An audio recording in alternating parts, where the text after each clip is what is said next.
Greetings everybody, my name is Shujat Ali and I am from Medigo's Lectures by Shujat. And today we are going in complete detail of anatomy of hip bone. So first of all, let's talk that what actually the hip bone is. Hip bone, we also know it as innominate bone or os coccyx. It is the bone that forms the bony pelvis, combining of three bones, from superiorly with ilium and from posteriorly with ischium and anteriorly with pubis. Now before going in detail of hip bone, let's talk that what actually the bony pelvis is, because it combines to form bony pelvis. So from the posterior aspect of this cadaver, hip bone is going to form bony pelvis with combining with sacrum posteriorly and anterior and laterally with a pair of two hip bones. They combine and form a bony pelvis. Now, talking about that, how to determine that this presented hip bone that we have is our right side hip bone or our left side hip bone. So for that we have three main key points. One is ischial crest, second is ischial acetabulum, and the third one is pubis. So if ischial crest is upward and acetabulum is lateral, we say that this hip bone is our right hip bone. We also have a very tricky phenomena for side determination is this presented is posterior border, posterior surface, greater sciatic notch, lesser sciatic notch. We identify quickly by the trick that just extend your thumb at this position and accommodate this bone at this position. This is right hip bone. You will accommodate that with according thumb. If it is left, then we will from the greater sciatic notch we will put our left thumb and it will easily accommodate just at its anatomical position. Now talking about the meeting point, first the meeting point of three bones. The meeting point is acetabulum, formed by the fusion of ilium, ischium and pubis. From upper 2/3 is ilium, then from lower is ischium and pubis, and forming a ball and socket joint at hip region. So this region is lunate surface because it is a moon shaped. So we know it as lunate surface. Above that lunate surface we have a margin of acetabulum. A margin is basically a surrounding that surrounds the acetabulum.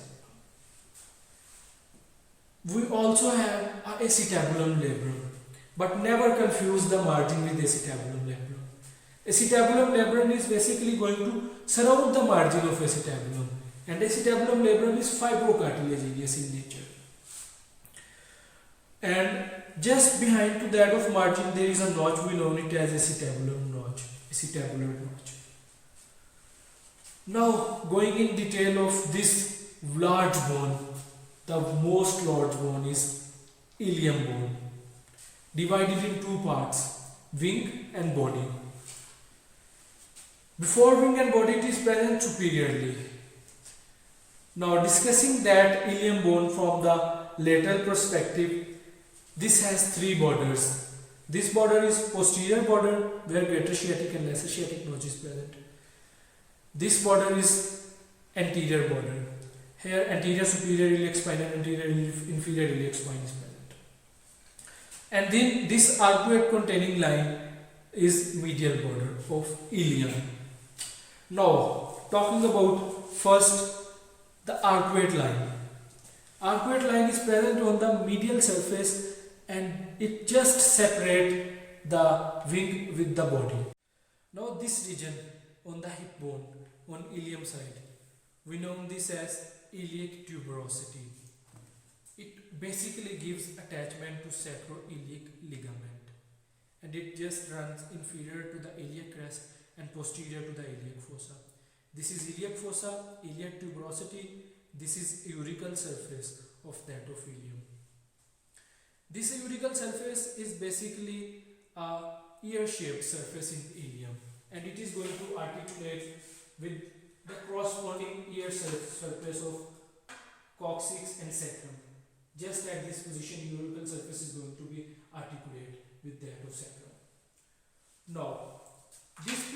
fossa, this is iliac fossa, accommodating major space in medial surface, in medial bone. This iliac fossa is basically lies superiorly to the arcuate line and inferiorly to the iliac crest. Now, talking about the gluteal surface or gluteal region. As its name shows, it is basically lateral perspective of hip bone, and it gives attachment to the gluteus muscles, and nerves and vessels are also going to be passed from this region, and it accommodates a large area in our wing of the hip bone, in the wing of ilium. And after that gluteal region, we have iliac crest, which is concavo-convex in shape. This is concavo-convex, possessing two lips. One is anterior and other one is posterior lip of iliac crest, and giving origin to the latissimus dorsi muscle. Now, talking about the spines of ilium. So this is our posterior border or posterior surface. We have two spines, posterior superior iliac spine and posterior inferior iliac spine. So just at this position we have posterior superior iliac spine. It is going to articulate with corresponding coccyx and posteriorly with auricular surface. And on lesser sciatic notch, on the superior position of lesser sciatic notch, we have posterior inferior iliac spine. Now from the anterior border, we have anterior superior iliac spine. Then from above to that of ischial spine, we have anterior inferior iliac spine.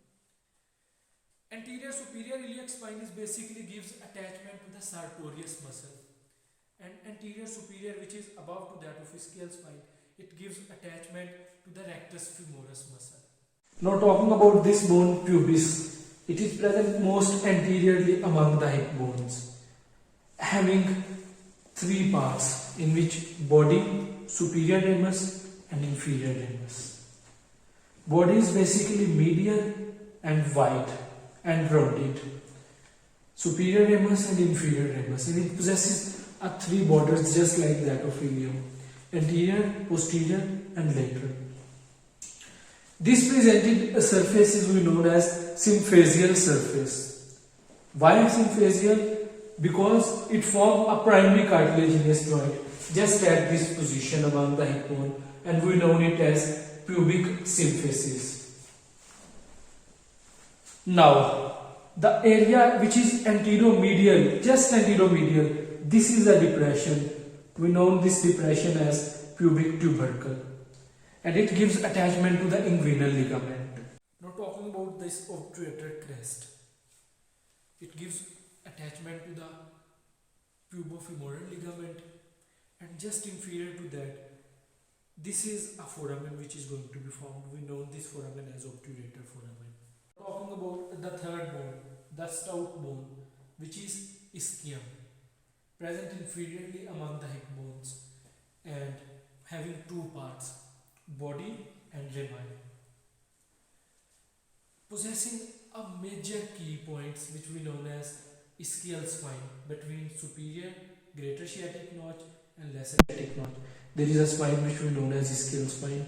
It gives attachment to the coccygeal muscle mainly.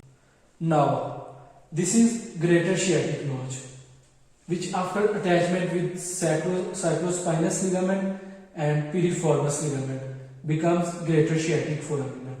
This foramina is greater sciatic foramina.